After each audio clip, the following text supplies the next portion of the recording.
De volta com o nosso Você Bonita, é muito rápido mesmo. Já estamos aqui prontos, porque o tema é super importante, não só para as gravidinhas, então aproveita para já avisar as gravidinhas que você conhece, mas também para todo mundo que sonha, né, com a gestação, num momento que a gente fica tão sensível e com tantas dúvidas. Eu acho que é muito melhor estar bem informado. Por isso que a gente convidou mais uma vez, ele que é ginecologista, obstetra, especialista em reprodução humana, Dr. Rodrigo da Rosa Filho. Bem-vindo. Prazer, viu? Muito prazer tê-lo aí, Carol, novamente, para falar de gestação saudável. Tudo que a gente precisa saber para chegar até, né, o finalzinho com tudo bem, só alegria, ir para casa com o bebê no colo, né, doutor?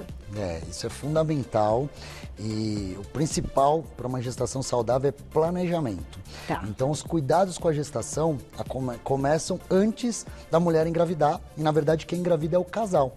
Então, quando o casal planeja a gravidez, melhorando os hábitos de vida, melhorando a alimentação, fazendo atividade física, abandonando alguns vícios como tabagismo, abuso de álcool, tudo isso faz com que, primeiro, aumente as chances de gravidez e aumente as chances de uma gravidez saudável. Então isso é fundamental. A preparação.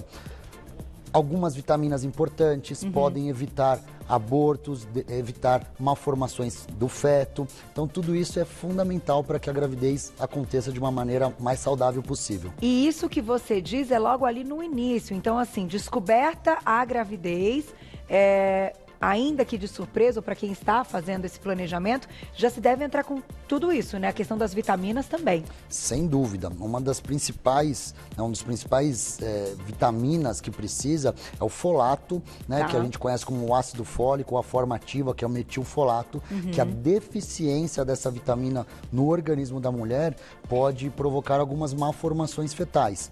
E algumas outras vitaminas, como a vitamina D, também é muito importante. A gente sabe que boa parte da população tem deficiência da vitamina D porque é absorvida pelo sol, e a maioria da população não se expõe ao sol de uma maneira rotineira. Ainda mais agora, então, né? Ainda mais com pandemia, com tudo isso. Então, realmente a deficiência é grande, e fazendo esse ajuste, esse planejamento, isso melhora muito as chances de sucesso da gravidez, que o objetivo final é ter sempre um bebê saudável em casa, uma gestação, né, que evolua até o 9º mês completo. Tudo isso é o que todos nós desejamos, né?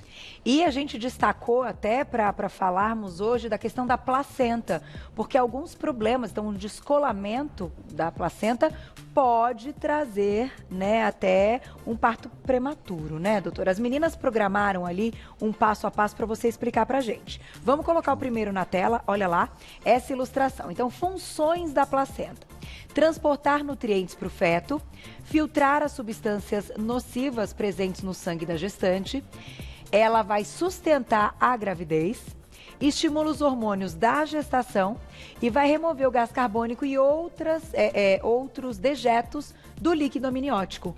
Nossa, tudo isso?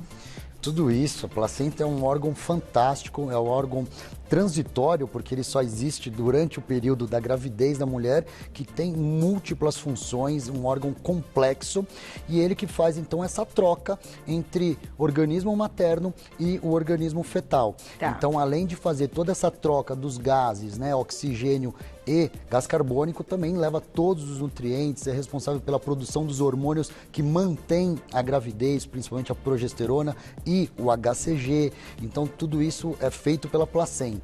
É um órgão extremamente complexo, e que, se não tiver uma boa nutrição desde a fase inicial da gravidez, pode ter um prejuízo aí na reta final. Então, muitos problemas na reta final da gravidez podem ser evitados se tiver um cuidado já no primeiro trimestre de gestação. É interessante que muitas pessoas às vezes se confundem que acham que o bebê respira dentro da mãe através do pulmão, mas na verdade essa troca de oxigênio é feita através da placenta e passa pelo cordão umbilical. Então o pulmão do feto, ele não tem ar dentro, é só o líquido amniótico. E quem faz essa troca é a placenta e o cordão umbilical, que faz então a passagem aí dos gases e dos nutrientes, né? E até a questão do pulmãozinho assim do bebê é a última etapa, vamos dizer assim, é no finalzinho da gravidez que esse pulmão tá maduro para poder respirar? Exatamente. Então, uma das partes finais do feto prontos, né, para a vida externa é o pulmão. Então ele amadurece mais a partir do 8º para o 9º mês realmente. Tá. E uma das complicações, inclusive, do parto prematuro é que muitas vezes o pulmão ainda não está preparado para o bebê respirar por conta própria. Por isso que muitas vezes tem que ficar em incubadoras, tem que ficar com suporte de oxigênio. Então isso é importante. Normalmente, então, as crianças prematuras, a parte mais assim, não diria preocupante, mas que mantém o alerta e mantém o bebê internado por algum tempo, é a questão mesmo do pulmão. Exatamente. O desconforto respiratório é o principal. Aí, a gente vai falar então do descolamento da placenta. Daqui a pouquinho vocês mandam perguntinha no @VocêBonitaTV. Dá uma olhada, preparamos aí também essa ilustração, o doutor vai explicar pra gente. Descolamento de placenta. Então pode trazer hemorragia, aí a gente tem as ali, setinhas, né? Explica pra isso. gente, doutor. Ali tem, então, uma imagem mostrando a localização da placenta e ali a hemorragia, que pode, então, ter um sangramento. Tá. E esse sangramento pode provocar, então, um descolamento dessa placenta. Então, a gente chama de descolamento prematuro de placenta, que é quando a placenta sai antes do parto acontecer. É um quadro grave, é uma das maiores urgências que existe em obstetrícia. Geralmente acontece no 3º trimestre de gestação e a placenta pode ter o descolamento, principalmente ou por trauma, mas por hipertensão gestacional. Então, a pressão alta na gravidez pode ser o fator que desencadeie esse descolamento. E os sintomas principais é o sangramento e acompanhado de dor, geralmente. Então, dificilmente tem um sangramento que não é acompanhado de dor. Por ser um quadro grave e dependendo do tamanho desse descolamento, né, causar óbito fetal e até um óbito materno por diversos mecanismos de fatores de coagulação e outras complicações e a própria hemorragia, é um quadro de resolução imediata do parto. Tem que ser feito o parto. Descolamento prematuro de placenta, sangramento importante, acompanhado de dor, é hospital e resolução da gestação, que tem que ser pela via mais rápida. Quando não está em trabalho de parto, parto cesariana. Se tiver já em trabalho de parto em reta final, às vezes dá para ter ainda um parto normal, mas só se realmente for a via mais rápida naquele momento. Mas é uma situação grave, né, e que a gente sempre tem que pensar como prevenir, né? E a principal prevenção é o controle da pressão alta na gravidez. E diabetes também tem algum envolvimento? Não. O diabetes também tem aumento do risco de descolamento, mas ele está muito mais ligado com o próximo assunto que a gente vai falar de placenta baixa. Entendi. Então a gente tem tanto o descolamento quanto placenta baixa. Doutor, antes de passar para a próxima, a gente tem mais uma ilustração para mostrar. Quando a gente está falando dessa questão do descolamento da placenta, então, em casos mais graves, com essa hemorragia que você comentou, a gente precisa do parto, né? Precisa ocorrer. No entanto, tem algum caso que, se ela descolar um pouquinho, a gestante consiga segurar por mais tempo e aí levar uma gestação normal até o final? Como é que é? Isso acontece só quando tem um descolamento muito pequeno. Um descolamento menor do que 10% da placenta. E que aí essa gestante ela fica internada e vai monitorando, e qualquer sinal de aumento do descolamento já tem toda uma equipe pronta, uma infraestrutura para que esse parto aconteça. Perfeito. Nessa situação é possível sim ainda postergar, mas é uma situação bem de risco. Tem que ficar de repouso, né? Quando a gente observa o repouso. Tá aí. Vamos colocar agora a classificação da placenta. Vamos dar uma olhada nessa imagem, então. Vamos lá, vou pedir para os meninos colocarem aqui na tela maiorzinha, por favor, Ti, para o doutor explicar para a gente.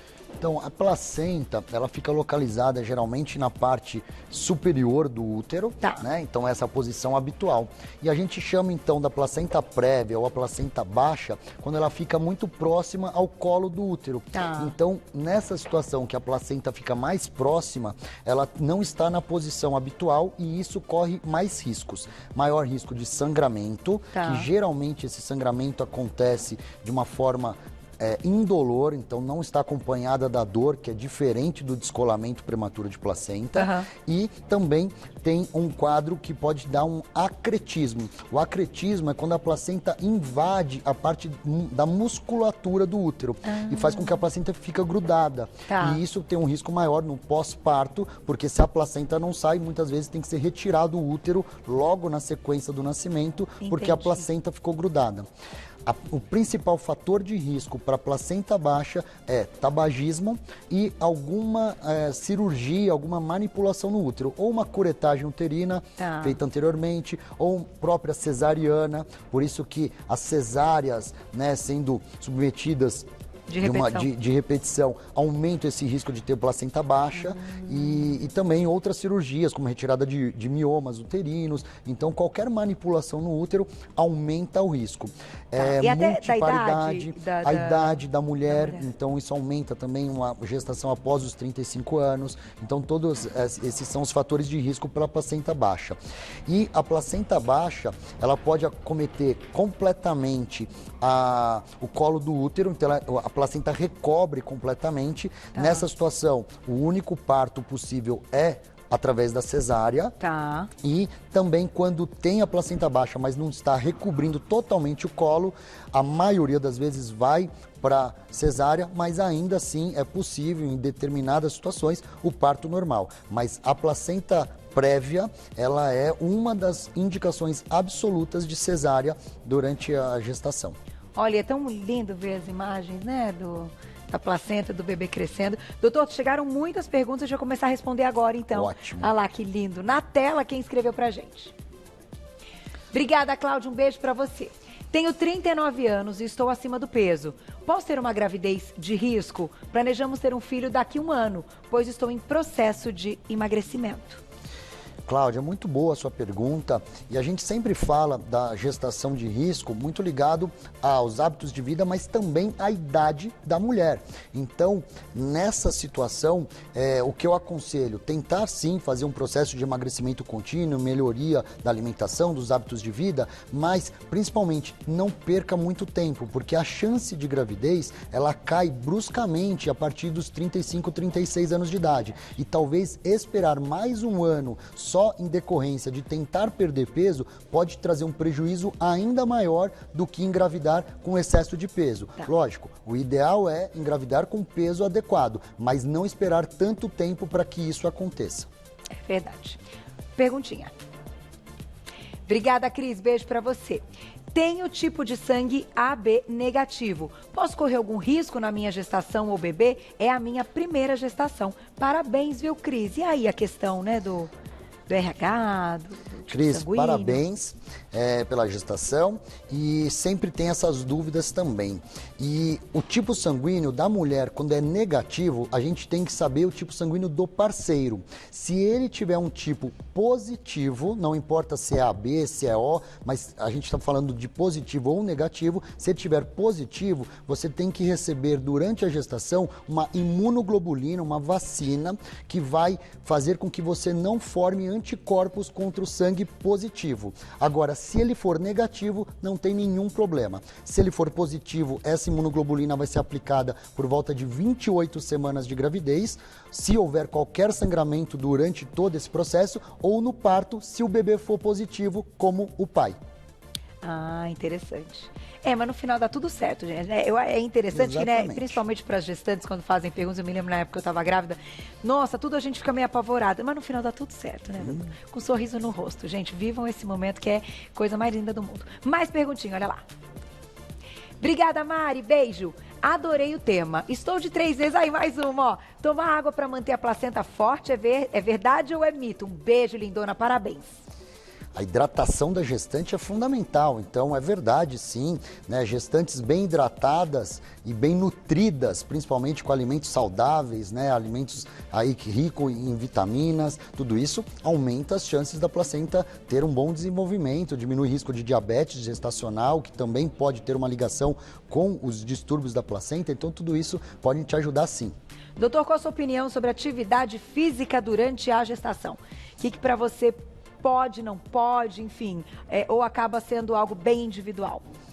A atividade física tem que ser individualizada, mas de maneira geral, para aquela gestação que não tem nenhum fator de risco, não tem placenta baixa, não tem um colo curto, está tudo controlado, a atividade física é muito bem-vinda. Então, eu sempre oriento as gestantes a fazerem atividade física e principalmente aquelas que já faziam antes, né? Aquelas que praticam pode continuar. Sempre evitar os grandes esforços, né? Não é momento de fazer isso, e também as atividades de grande impacto ou de grande risco de trauma. Mas a atividade física sempre é bem-vinda na gestação, com algumas exceções, logicamente.